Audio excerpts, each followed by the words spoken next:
A paz de Cristo, meu amigo, meu irmão, gostaria de estar convidando você nessa hora para junto podermos estar fazendo mais um estudo da revista Palavra e Vida, revista de jovens e adultos da Convenção Batista Fluminense. Estamos estudando a edição 79 desse quarto trimestre de 2023.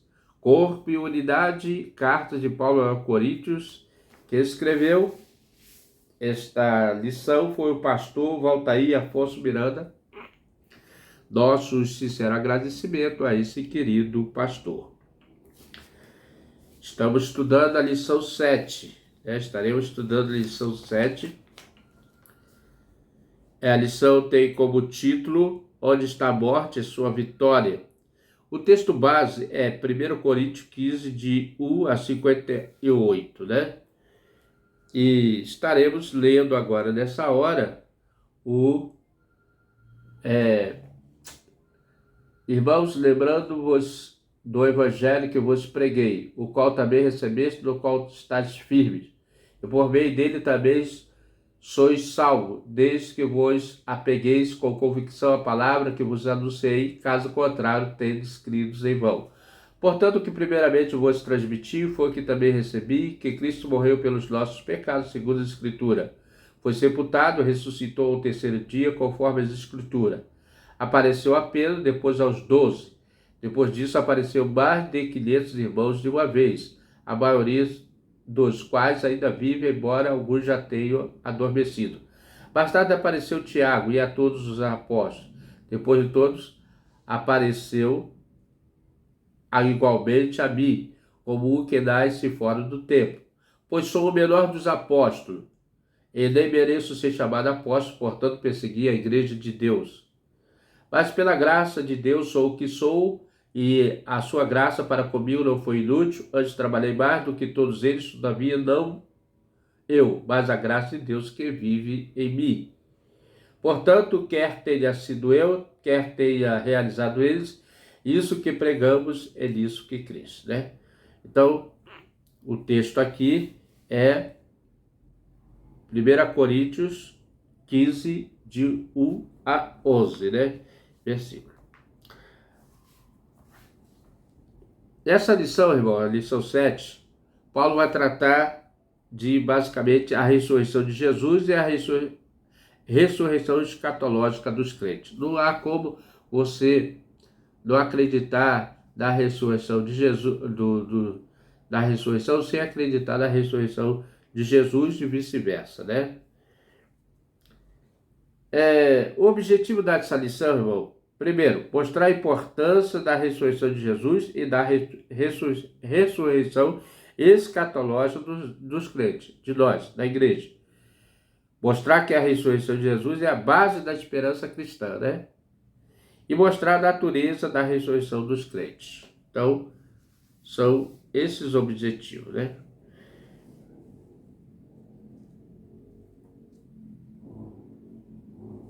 Então, irmão, nós vamos estar agora dando introdução à lição. Onde está a morte e a sua vitória?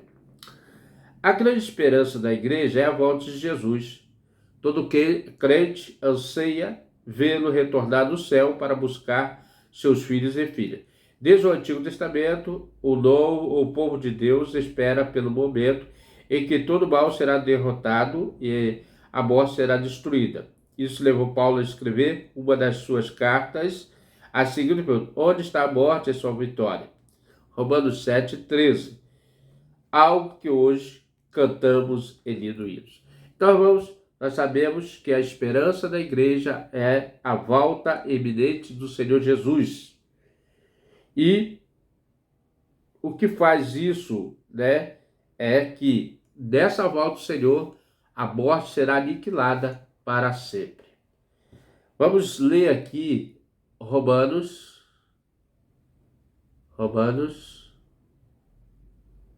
7, 13.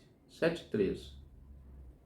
Que diz assim: portanto, isso significa: o que era bom se tornou-se para mim, tornou-se morte para mim?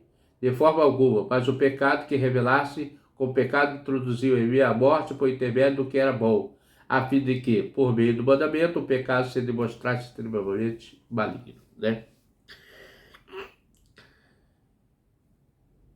O primeiro tópico, irmão, esperança judaica versus expectativa grega. Então, o apóstolo Paulo vai abordar essa vertente sobre o corpo, né?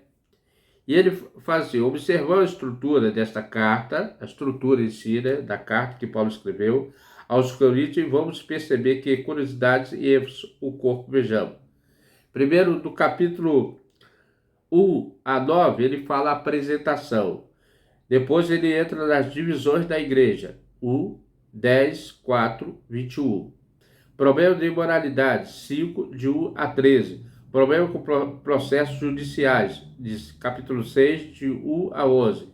As questões relacionadas com o corpo. Versículo 12 a 20. 6, 12 e 20. Questões em torno do casamento cristão. Capítulo 7, de 1 a 40. A liberdade cristã e questão de comida. O capítulo 8, de 1, 8.1, 11.1. Questões em torno do culto, roupa e comida. 11, 2, 14, 40. Ressurreição dos mortos. Capítulo 15, de 1 a 58, né? Dessa lição dessa semana. Coleta para os necessitados. Capítulo 16, de 1 a 4. Conclusão da carta 16, de 5 a 24. Seria exagero dizer que a maior parte da carta trata de questões em torno do corpo. Parece que não. Por isso, não é surpresa em Paulo gastasse 58 versículos para discutir exatamente a temática da ressurreição do corpo. Como já falamos antes, Paulo trabalhou na cidade de Corinto após sua passagem pelo Areópago de Atenas. Aqui, irmãos, vale a pena dizer que nesse capítulo, né, de Atos dos Apóstolos, tem uma das mais lindas pregações, né, do apóstolo, que ele, olhando lá os panteões, os deuses, né, lá nesse templo, o templo de Atenas, ele viu o nome ao Deus desconhecido. Pois caminhando pela cidade, observei cautelosamente os seus objetos de adoração e encontrei até o altar a seguinte inscrição: ao Deus desconhecido. Ora, pois, é exatamente este em que cultuais é a vossa ignorância que eu passo a vos apresentar. Então, Paulo utilizou essa situação, né, de estar lá escrito ao Deus desconhecido para pregar ali aos atenienses e falar desse Deus que é o nosso Deus, o Deus de Israel, né? Ao nosso Senhor Jesus Cristo. Então, irmão, nós vemos, começando pelo Deus desconhecido, o apóstolo pregou para o público ateniense a sua mensagem, e eles ouviram atentamente até o momento que ele falou da ressurreição dos mortos. Então, até nesse momento, no versículo 31, né? Porque determinou o dia que julgará o mundo com rigor da sua justiça, por meio do homem, e que para isso estabeleceu. Portanto, a isso ele deu provas a todos e ressuscitá-lo dentre os mortos. Então, quando Paulo fala isso, né, despertou a curiosidade daquelas pessoas. Segundo a narrativa bíblica, assim que Paulo tocou nesse assunto, ele perdeu seu auditório. Ele logo começaram a caçoar dele, dizendo bem claro que sobre isso ele não estava nem um pouco disposto a ouvir. Aqui no 32 vai falar sobre isso. Entretanto, alguns deles, assim que ouviram falar sobre a ressurreição dos mortos, começaram a dizer zombarias, e outros ainda exclamavam sobre esse assunto, e te daremos ouvido de uma outra oportunidade. Na verdade, irmãos, até hoje eu acho que as pessoas estão zombando, né? Achando que não tem uma vida após morte, né? Não há ressurreição para o ser humano, né? Não há vida após morte. Muitas pessoas acham que é viver aqui e acabou aqui, né? Mas não é isso, não. Usemos essa reação dos atenienses à mensagem da ressurreição como exemplo de que estava acontecendo também em Corinto. Os gregos não gostavam desse assunto. A cultura grega tinha diversas expressões dualistas. A de Platão, a mais conhecida, e menosprezava o corpo em detrimento do espírito. Então, eles não acreditavam que também o corpo seria ressuscitado, né? E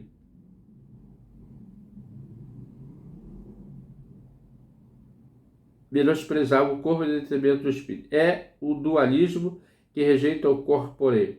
Ele entende como inferior e mal. Eles entendiam que o corpo era mal, né? E o corpo é considerado mesmo uma prisão do espírito. Esse é o pensamento dele. O desejo de pelo menos uma parcela destes gregos era escapar do corpo e libertar o espírito. Olha só que interessante. Envolvido por essa atmosfera helenista, os crentes de Corinto colocaram em dúvida a ressurreição escatológica dos crentes, e tema que Paulo tem em sua pregação desde o início da sua missão apostólica. Então, Paulo lutava para que os crentes daquela época, né, não ficassem presos ao ensinamento filosófico dos gregos, pois eles não acreditavam na ressurreição dos corpos, né, das pessoas, como a literatura das duas cartas de Tessalonicenses pode demonstrar. Ao contrário dos gregos, os judeus não tinham a mesma perspectiva quanto ao corpo. Sua escritura apresenta uma antropologia que dá considerável importância para os aspectos corpóreos da humanidade. Afinal, Deus fez Adão já com o corpo, em Gênesis 1:2. Não havia nada de errado com esse primeiro ser criado. Ele foi perfeito, sem defeito de fabricação. Então, Deus criou tudo perfeito, né? E Deus vai realizar essa obra, né? Quando Cristo, nossos corpos vão ser transformados no abrir e fechar de olhos. Não há em Adão uma oposição entre o corpo e o espírito, entre a parte boa e a parte má, porque ambas as partes procedem do mesmo Deus. Após criar o primeiro casal, com o corpo e tudo, o Criador emitiu sua avaliação. Eis que era muito bom. Gênesis 1:31, né? Então, quando Deus criou o homem, criou perfeito em toda a sua natureza. Por isso, a esperança da salvação, que se manifesta nas escrituras judaicas, tem lugar para o corpo. Para os gregos, a alma era alvo de salvação. Para os judeus, não há salvação sem corpo. É o que nós cremos também. Portanto, o clímax desta escatologia veterotestamentária pode ser encontrado na grande esperança de Daniel 12:2. Muitos dos que dormem no pó da terra ressuscitarão, uns para a vida eterna e outros para a vergonha e desprezo eterno. Então, de uma forma ou outra, o corpo, né, as almas vão se ressuscitar com seus corpos, uns para a vida eterna e outro para o desprezo eterno. Então, irmãos, falamos desse tópico, né? A esperança judaica versus expectativa. Nós vimos aqui que o Senhor, o apóstolo, tratando sobre a ressurreição, debatendo até com os atenienses, com os de Corinto, e para que não ficasse preso aos ensinamentos gregos, helenistas, né? Então nós vemos que foi necessário que Paulo, e ele aproveitou a importância também, né, irmãos, lembrando aqui, do Deus desconhecido. É uma mensagem muito profunda que você vê que ele utilizou, bem sábia, né, a oportunidade ali de transmitir o nosso Deus, né? Então falamos aqui, primeiro tópico, a esperança judaica versus expectativa grega, né? Segundo tópico, o corpo como o de Jesus, né? Então, é preciso entender que não há uma doutrina de salvação exclusiva da alma das tradições judaicas, justamente porque para os leitores de Moisés e os profetas, a existência corporal é essencial. Então, uma coisa está ligada à outra, não é só a alma, mas também o corpo, né? Por isso que devemos preservar o templo do Espírito Santo, que é o nosso corpo, né? Vamos aqui, irmão, vamos buscar aqui em Isaías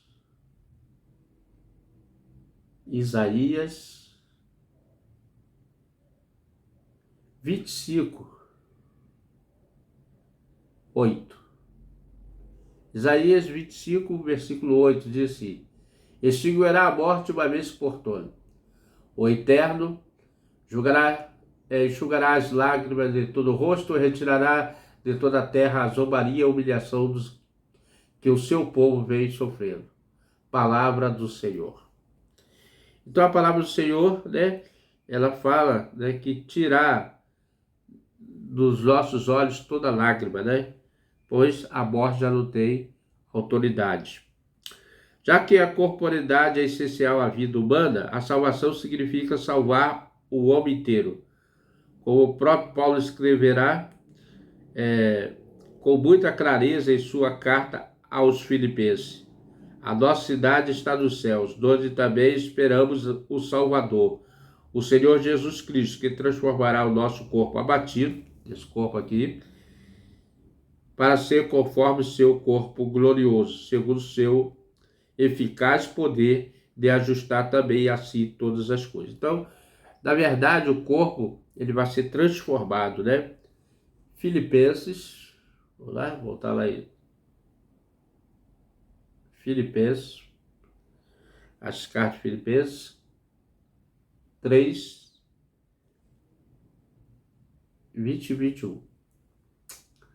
No entanto, nossa cidadania é dos céus, onde aguardamos com grande expectativa o Salvador, o Senhor Jesus Cristo. Então, a igreja está aguardando com essa expectativa, que transformará o nosso corpo humilhado, nosso corpo, né, carne, e tornando semelhante ao seu corpo glorioso, pelo poder que o capacita a colocar tudo que existe debaixo do seu pleno domínio, né?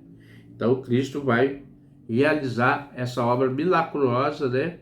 A transformação do nosso corpo em corpo celestial. Volte a essa passagem novamente e perceba que Paulo fala de uma transformação do corpo abatido, né? O nosso corpo, para que ele seja segundo o corpo glorioso, o corpo de Jesus, né? Se os judeus, com exceção dos saduceus, acreditavam na ressurreição escatológica a partir exclusivamente das escrituras judaicas, o apóstolo tem o elemento de ainda mais magnitude, né? A ressurreição de Jesus.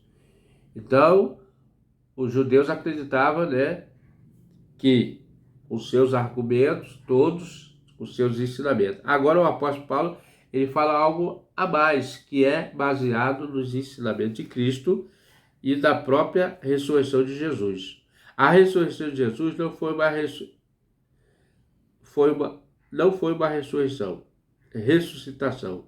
Foi o caso da viúva de Naí, o seu amigo Lázaro. Estes morreram novamente. Jesus, não, ele se levantou da morte porque ele o derrotou. Sua ressurreição e a glorificação escatológica, esperada por Daniel, mas antecipada prolepticamente para aquele domingo de Páscoa. Suas aparições posteriores, assim, são semelhantes a teofanias dos tempos dos patriarcas. Então, Jesus, ele, pelo espaço de 40 dias, mais ou menos, ali no livro de Atos fala mais ou menos, ele fez uma aparição, apareceu ali para os seus discípulos, né? E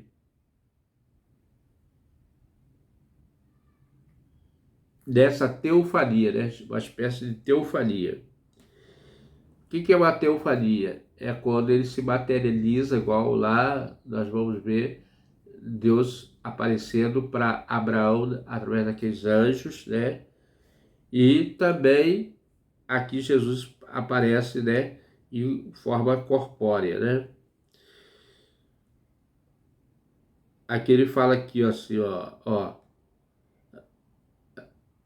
aparições posteriores são semelhantes à teofania, dos tempos dos patriarcas, ou o fogo da sarça ardente. Jesus aparece e desaparece quando quer. Ele entra sem precisar abrir a porta, pois seu corpo é agora como glorificado. Ele pode partir o pão com os discípulos em Emaús, pode assar alguns peixes para Pedro à beira da Galiléia, pode pedir para Tomé tocar nas marcas das suas mãos e lateral, mas só porque deseja. Quando quer, também pode evaporar diante dos seus olhos e flutuar na direção das nuvens. E foi assim que Paulo viu no caminho de Damasco, em brilho e glória, né? A ressurreição de Jesus foi inteiramente com o corpo também, para estado de glorificação. Dessa ressurreição, Jesus é possível apontar. Jesus observou sua identidade. Ele era o mesmo que foi crucificado. A continuidade, Jesus se levantou. Seu corpo físico poderia atuar sobre a matéria. Paulo insiste da natureza corporal da ressurreição, né? Descontinuidade era uma forma corporal, mas não o mesmo corpo, já que ele foi transformado por novos poderes e habilidades. O que Paulo argumenta em 1 Coríntios 15 é que a ressurreição de Jesus é o início da ressurreição escatológica, né, de todos nós, né? A primeira de uma série. Ele foi o primeiro, né? Dentre os mortos. E seus discípulos ressuscitarão com ele. Além disso, a ressurreição de Jesus é a garantia da ressurreição dos seus discípulos. Então, não haveria ressurreição dos mortos se Jesus não tivesse ressuscitado. 1 Coríntios 15, 1 Coríntios 15,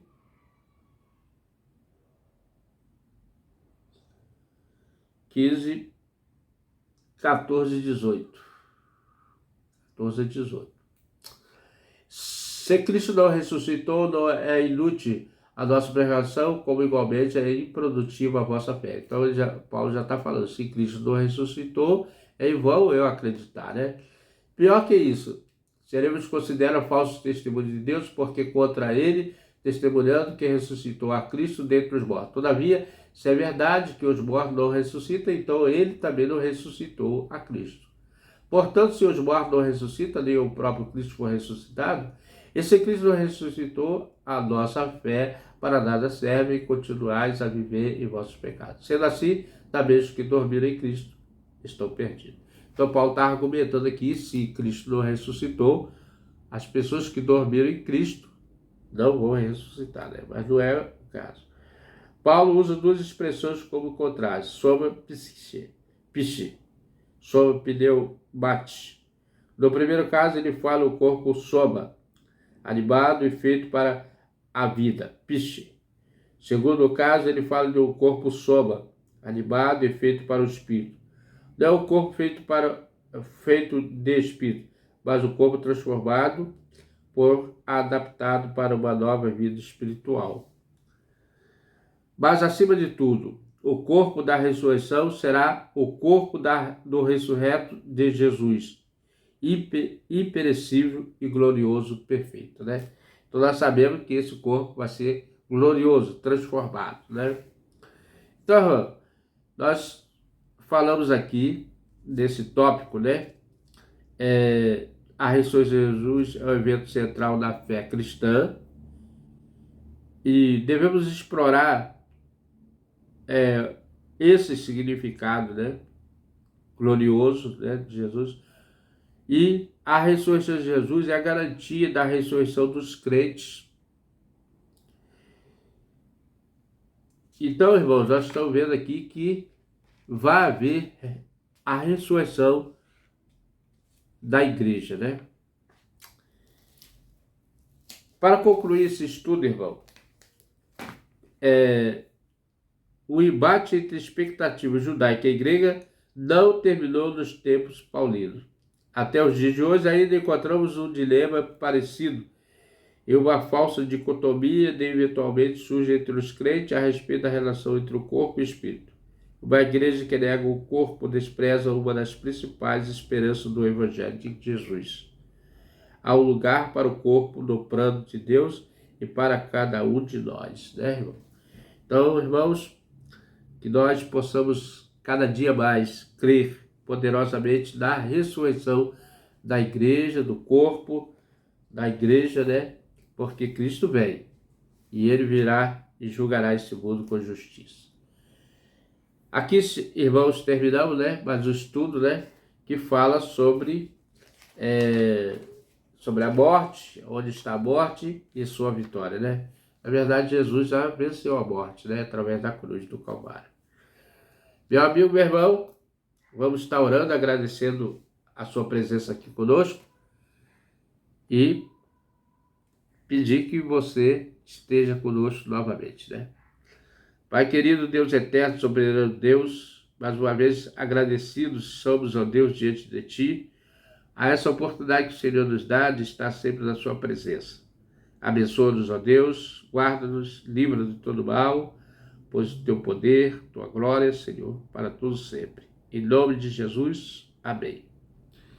Meu amigo, meu irmão, se você tem gostado desse estudo, venha conosco. Até o próximo estudo, se assim o nosso bom Deus nos permitir. Amém?